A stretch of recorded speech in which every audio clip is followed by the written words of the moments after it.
necesitamos que el gobierno tenga más voluntad política.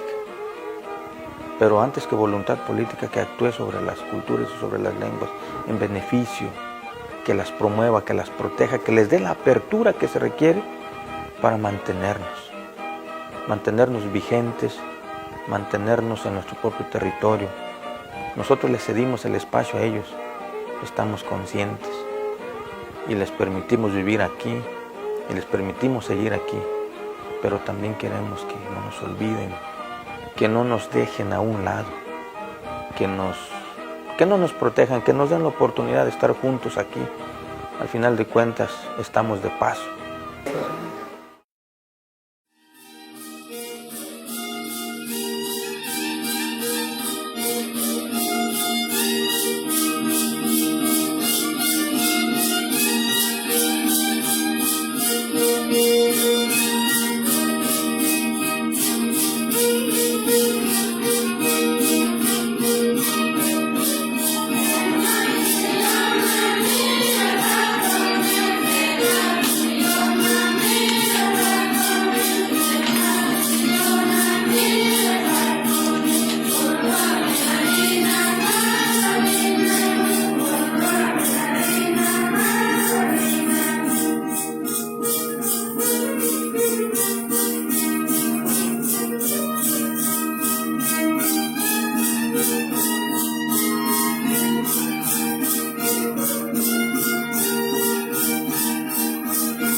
Thank you.